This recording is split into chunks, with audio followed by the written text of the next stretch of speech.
Welcome back. स्वागत है आप सभी का हमारे एक नए वीडियो में। आज हम लोग बात करेंगे 20 दिसंबर 2021 को पूछे गए हिंदी के 15 पेडागोजी सवाल का। अगर आप हमारे चैनल में नए हैं तो सब्सक्राइब करें और आपको ये बता दें कि अगर आप हिंदी पेडागोजी का मैराथन क्लास देखना चाह रहे हैं तो हमारे प्लेलिस्ट में हिंदी पेडागोजी मैराथन के नाम से बना हुआ है, और अगर आप प्रीवियस ईयर हिंदी को पढ़ना चाह रहे हैं तो उसका अलग प्लेलिस्ट बना हुआ है जहां से आप अच्छे एनालिसिस के साथ पेडागोजी को देख सकते हैं। आज का हमारा पहला प्रश्न है, भाषा शिक्षक के रूप में निम्नलिखित में से कौन सी सुधार करने की सर्वश्रेष्ठ तरीका है। आप क्या हैं, टीचर हैं, लैंग्वेज टीचर हैं आप, और जब आपके क्लास में कुछ बच्चे पढ़ने के दौरान, भाषा सीखने के दौरान कुछ गलतियां करते हैं तो आप क्या करेंगे, कौन सा तकनीक को अपनाएंगे। पहला है शिक्षार्थियों को बोलने के समय ही सुधार देना। देखिए, अगर बोलते समय आप सुधार दीजिएगा तो बच्चे के अंदर डर की भावना हो जाएगी, इससे वो बोलेंगे नहीं। जब बोलेंगे नहीं तो आप उसकी गलती को नहीं पकड़ पाएंगे, तो बच्चे को लगेगा कि बोलना ही नहीं चाहिए, और बोलेगा नहीं तो उनका भाषा विकास नहीं होगा। ऑप्शन 2 में है, सुधार कार्य पूरी कक्षा की गतिविधि के रूप में किया जाना चाहिए ताकि कोई भी शिक्षार्थी त्रुटियों को ना दोहराए। ये भी गलत है। त्रुटियाँ जो होता है अधिगम का एक भाग है, बच्चे गलती करता है, करने दीजिए, स्वाभाविक है। नंबर 3 में है, शिक्षार्थियों की त्रुटियों को कभी भी सुधारने की आवश्यकता नहीं है। ऐसा भी नहीं है कि हम उसकी गलती को कभी नहीं सुधारेंगे। और नंबर 4 में है, शिक्षक त्रुटियों का विश्लेषण करें, उनके पैटर्न को पहचानें, उसके पश्चात पुनः पढ़ाएं तथा शिक्षार्थियों को उन त्रुटियों के बारे में स्पष्ट करें। ये ऑप्शन बिल्कुल सही है कि बच्चे जब गलती कर रहे हैं तो आप पहचानिए कि वो गलती कहाँ कर रहे हैं, क्यों कर रहे हैं, उनके पैटर्न को जानिए। तो इससे क्या होगा कि आपकी शिक्षण पद्धति में भी सुधार होगा, और बच्चे अगर कहीं गलती करें तो उनकी पढ़ने की जो है त्रुटियां जो है वो भी सुधार होगा। तो option 4 is the right answer. आज का हमारा दूसरा प्रश्न है, श्रव्य भाषावाद पूरी तरह से निर्भर है, मतलब सुनने वाली जो भाषा होता है, इसमें सिर्फ सुनने की बात हो रही है, ये पूरी तरह किस पर निर्भर है बता रहे हैं आपको। पहला है, भाषा को वास्तविक जीवन के संदर्भ में सिखाने में। दूसरा है, दोहराव तथा अभ्यास की आदत डालने में। 3 है, लक्ष्य भाषा का प्रयोग करने तथा मातृभाषा के प्रयोग का निषेध करने में। और चौथा है, लक्ष्य भाषा से अनुवाद करने में। देखिए, बात श्रव्य भाषा की हो रही है, सुनने वाली भाषा की हो रही है, तो ऑप्शन कौन सा सही होगा, दोहराव तथा अभ्यास की आदत डालने में, कि जितना अधिक दोहराएंगे, क्योंकि सुनने वाली बात हो रही है, और अभ्यास की आदत डालेंगे तो इससे क्या होगा कि उनके सुनने की जो शक्ति है वो बढ़ेगी। तो second is the right answer. Next प्रश्न है, एक भाषा शिक्षक के रूप में हमें अपने विद्यार्थियों में शब्दकोश के सफल प्रयोगकर्ता की आदत डालने का प्रयास करना चाहिए। निम्नलिखित में से कौन सा तरीका शब्दकोश के प्रयोग को प्रोत्साहित करने के लिए सही नहीं है। मतलब क्या है कि अब बच्चे को जब भाषा लैंग्वेज सिखा रहे हैं तो उनको प्रयोग करने के लिए सिखाना है, करने की आदत डालना है। तो इसमें से कौन सा तरीका प्रयोग को प्रोत्साहित नहीं करता है। वाक्य ढूंढना, ये बिल्कुल, बच्चे जब खुद से वाक्य ढूंढने लगेंगे तो क्या होगा, इससे उनके शब्दकोश में प्रयोग करने की जो उनकी एबिलिटी बढ़ेगी। और 2 में संदर्भ में उपयुक्त अर्थ चुनना, मतलब कॉन्टेक्स्ट में उनको कोई शब्द देना है और किसी कॉन्टेक्स्ट के अनुसार उसका मीनिंग ढूंढने के लिए देना है, इससे भी उनके जो है प्रयोग में एबिलिटी बढ़ेगी उनकी। और 3rd में है, शब्द की वर्तनी जानना, यानी शब्द को पूरी तरह जानना, ये भी बिल्कुल, इससे उनके प्रयोग की जो है प्रयोग को प्रोत्साहित मिलेगी। और नंबर 4 में है, प्रत्येक नए शब्द के लिए शिक्षक से पूछना। ये गलत है कि आप प्रत्येक कोई भी नया शब्द आएगा बार बार शिक्षक को पूछ रहे हैं, तो इससे क्या होगा, उनके प्रयोग की शक्ति नहीं बढ़ेगी। ये तो सही है, ये सही है कि अब नए शब्द आए तो टीचर को पूछ रहे हैं, लेकिन यहाँ क्या है, प्रयोग को प्रोत्साहित, तो ये जो है उनके प्रयोग को बिल्कुल प्रोत्साहित नहीं करेगी, क्योंकि अब प्रत्येक शब्द के लिए नए शिक्षक को अगर आप पूछ रहे हैं तो आप प्रयोग नहीं कर पा रहे हैं वो वर्ड का, तो आप प्रयोग की आपकी शक्ति नहीं बढ़ेगी। तो 4 बिल्कुल सही है। चलेंगे नेक्स्ट क्वेश्चन में, और ये एक आसान सा प्रश्न है, निम्नलिखित में से कौन सा एक प्रामाणिक श्रवण का उदाहरण है। मतलब कौन सा एक ऐसा है जो सुनने का एक उदाहरण है, जिसमें बच्चा या कोई भी जो है सुन सकता है। तो सस और पाठन, इसमें पढ़ने की बात होती है। कहानी सुनना, कहानी सुनाना, इसमें भी क्या होता है, कहानी अब जब किसी को सुनाएंगे तो आप पढ़ेंगे, आपके पढ़ने की विकास होगी।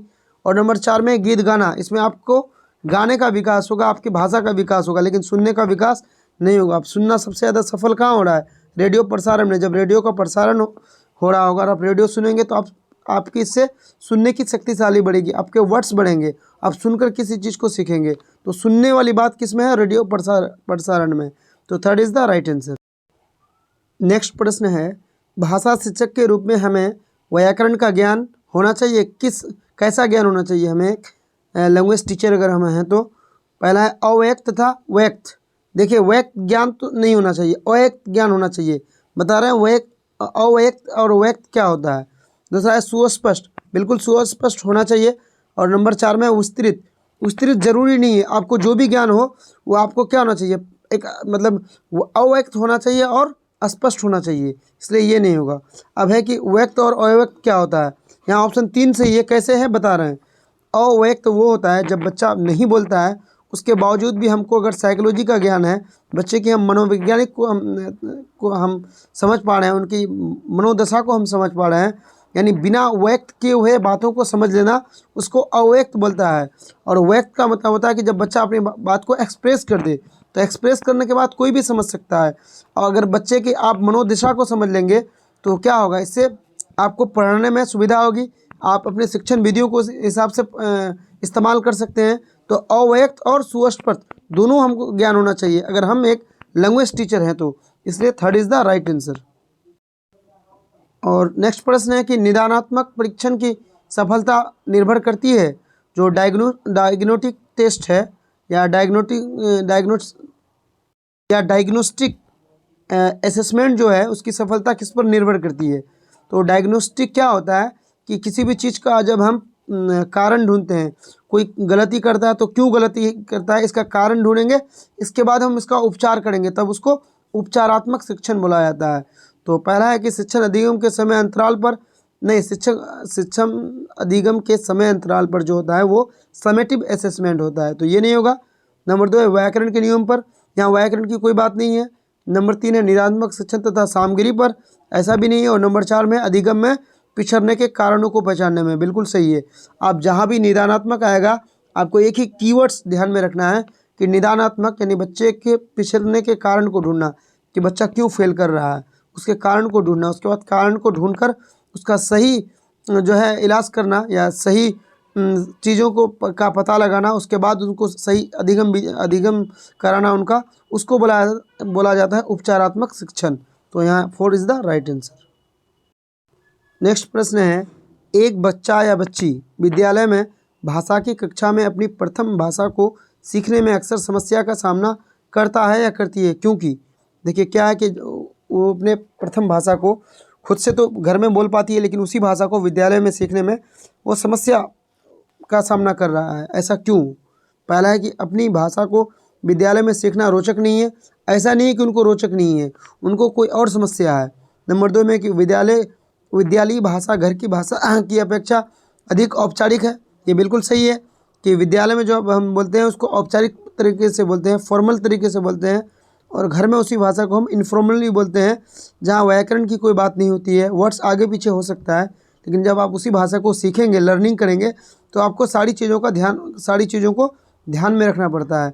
इसलिए विद्यालय की भाषा क्या होती है, घर की भाषा की अपेक्षा अधिक औपचारिक होती है, ये ऑप्शन बिल्कुल सही है। और नंबर 3 में है बच्चा या बच्ची अपनी भाषा उस भाषा को जानता है या जानती है तथा विद्यालय में उस भाषा को पुनः सीखने में कोई तथ्य नहीं है, ऐसा नहीं है, जानती तो है वो भाषा को, लेकिन वो विद्यालय में इसलिए सही से नहीं सीख पाती है या उसमें समस्या का सामना करता है क्योंकि यहाँ उस भाषा को उनको औपचारिक तरीके से पढ़ाया जाता है।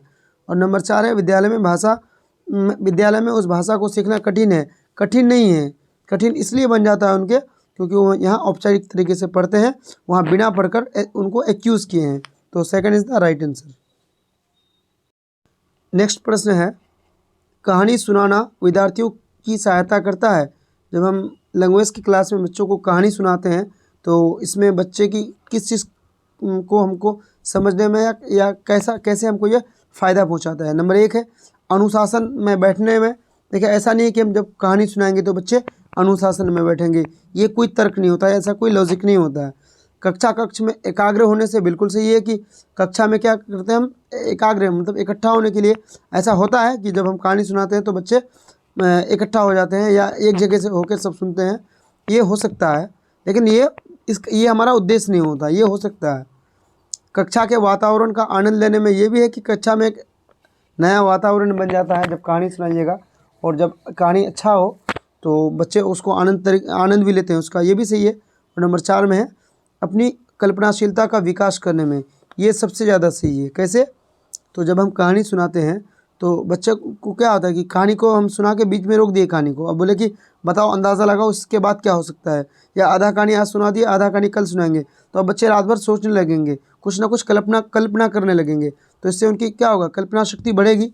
इसलिए ऑप्शन 4 बिल्कुल सही है।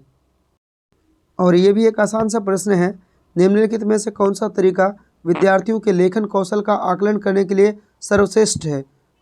इसमें से कौन सा तरीका ऐसा है जब हम बच्चों के लेखन कौशल को जांचेंगे?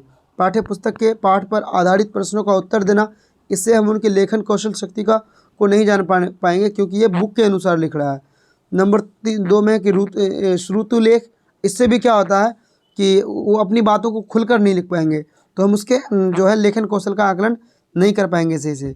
नंबर 3 में है अपने अनुभव लिखना, बिल्कुल सही है। नंबर 4 में है सुलेख लिखना, सुलेख प्रतियोगिता में भी ऐसा नहीं होता है, और जब बच्चे अपने अनुभव को लिखेंगे, अपनी बातों को लिखेंगे, अपने मन की बातों को एक्सप्रेस करेंगे, तो हम उनके लेखन के कौशल जो है उसको अच्छे से आकलन कर पाएंगे। तो जहाँ भी इस तरह का ऑप्शन है कि जब वो अपने अनुभवों को लिखेंगे या अपने अनुभव को साझा करेंगे, तो वो बिल्कुल पॉजिटिव होता है, क्योंकि बच्चे वहाँ खुल के अपनी बातों को रख पाते हैं। चलेंगे नेक्स्ट क्वेश्चन में। नेक्स्ट प्रश्न है, आरंभ में पृथक उदाहरण के माध्यम से नियम समझाकर बार बार नियमों का अभ्यास कराना। देखिए, पहले 1-2 उदाहरण दे देना है, उसके बाद क्या करना है, नियम समझा देना है और नियम का बार बार अभ्यास कराना है। सबसे पहले ये क्या होता है, अमनोवैज्ञानिक होता है, ऐसा हमें करना ही नहीं चाहिए। इससे क्या होगा, ऐसा हम करेंगे, नियमों को बार बार अभ्यास कराएंगे, तो बच्चे बिना जान के, बिना सोच के, बिना समझ के भी उस चीज़ को आत्मसात कर लेंगे अपने अंदर उसको क्या कर लेंगे, एकोमोडेशन कर लेंगे। तो ये क्या होगा, इससे बच्चे के अंदर रटने की प्रणाली, उसको प्रोत्साहित मिलेगी, बच्चे रटने लगेंगे। तो ऐसा हमको नहीं करना चाहिए। तो ऐसा जब करेंगे तो क्या होगा, संदर्भ में व्याकरण विशेषता बिल्कुल नहीं, संदर्भ में व्याकरण की सीमा भी नहीं, निगमन उपगम की विशेषता बिल्कुल सही है। क्या है, ये निगमन की विशेषता है, क्योंकि निगमन में क्या होता है कि नियम बता दिया जाता है और उसी नियम पर फिर काम किया जाता है, और नियम कैसे आया ये चीज़ नहीं समझाया जाता है, या पहले नियम दे दिया उसके बाद आप अभ्यास करा रहे हैं, उसका क्या है, निगमन की विशेषता है। Third is the right answer. Next प्रश्न है, व्याकरणिक इकाइयों को गतिविधियों के माध्यम से स्पष्ट तथा रोचक तरीके से प्रस्तुत किया जाना चाहिए। इससे क्या होगा, जब आप व्याकरण को पढ़ाएंगे या चैप्टर के लास्ट में जो व्याकरणिक शब्द दिया हुआ रहता है उसको आप स्पष्ट तथा रोचक तरीके से प्रस्तुत करें बच्चे में। इससे क्या होगा, पहला ऑप्शन है कि शिक्षार्थियों को तभी के तभी करने तथा नियमों को समझने में सहायता मिलती है, बिल्कुल सही है कि जब बच्चों को आप कोई गतिविधि कराएंगे तो उससे क्या होगा, बच्चे नियमों को या उस चीज़ को अच्छे से जान पाएंगे। बिना गति के आप अगर किसी चीज़ को सिखा रहे हैं तो बच्चे रट लेंगे। तो एक तो बिल्कुल सही है। और 2 में है शिक्षार्थियों को नियम कंठस्थ करने में सहायता मिलती है, बिल्कुल गलत है, कंठस्थ करने में पर हमको जोर देना ही नहीं है। और नंबर 3 है शिक्षार्थियों को इसे करने या ना करने की आज़ादी महसूस करने में मदद मिलती है। ऐसा नहीं है कि इसमें करने या ना करने की आज़ादी महसूस मिलेगी, बिल्कुल नहीं है। और 4 में शिक्षार्थियों को अपनी कार्य की मॉनिटरिंग करने में सहायता मिलती है। ऐसा नहीं है कि इसमें कार्य की मॉनिटरिंग करने के लिए दिया जाता है, कार्य की मॉनिटरिंग तब दिया जाता है जब बच्चे को आपस में ग्रुप बना दिया जाता और एक दूसरे को की सहायता से एक दूसरे को सिखाया जाता, तब ये सही होता। तो ये 4 भी नहीं होगा, इसलिए ऑप्शन 1 यहाँ पर बिल्कुल सही है। नेक्स्ट प्रश्न है, साहित्य में अर्थ के हैं मतलब कितने स्तर हैं? देखिए, साहित्य होता है ये विभिन्न भाषाओं में लिखा जाता है और बहुत सारी बातों को इसमें बहुत तरीके से लिखा जाता है। तो इसमें क्या है, इसका अनेक स्तर है, इसका कोई एक स्तर हो नहीं सकता, इसलिए ऑप्शन 4 बिल्कुल सही आंसर है। चलेंगे नेक्स्ट क्वेश्चन में। नेक्स्ट प्रश्न है, भाषा के क्रियात्मक पहलू को भाषा अधिगम के देश साथ बढ़ावा मिलता है। खाली जगह में आपको क्या होगा, भरना है। तो भाषा जब क्रियात्मक पहलू की बात हो तो जिसमें क्या होगा कि बच्चे जब जितना बोल पाएंगे वो उतनी ही भाषा की क्रियाओं को समझ पाएंगे, जो एक तरह इंग्लिश में जिसको वर्ब कहते हैं। तो जब तक ये बोलेगा नहीं तब तक इनको अच्छे से समझ नहीं पाएंगे। तो इसका कौन सा ऑप्शन आंसर होगा, संप्रेषणात्मक। बच्चे जितना संप्रेषण करेंगे एक दूसरे से वो उतना ही अच्छा भाषा की क्रियात्मक पहलू को समझ पाएंगे। 1 इज़ द राइट आंसर।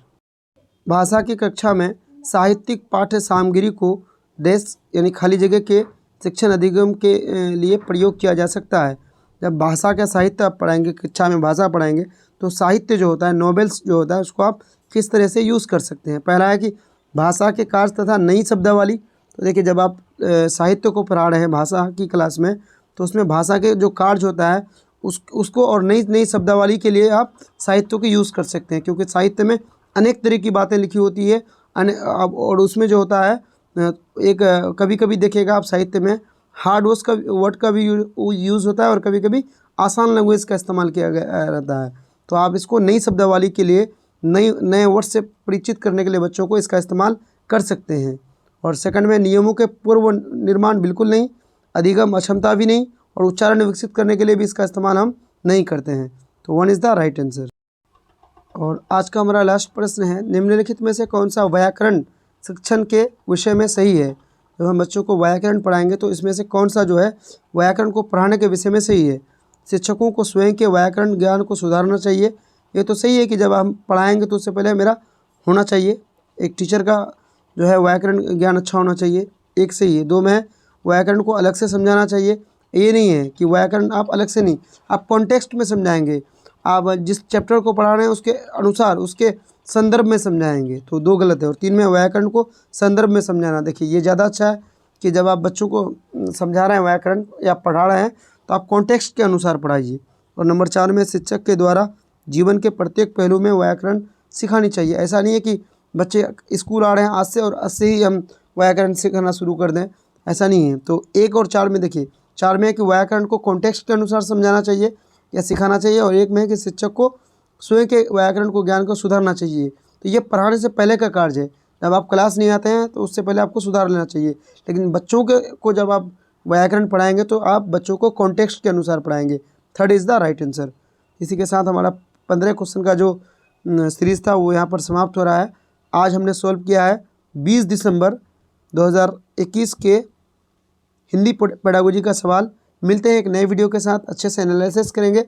और आप अगर चैनल में नए हैं तो सब्सक्राइब और लाइक जरूर कर दें, ये आपकी नैतिक जिम्मेवारी है। धन्यवाद।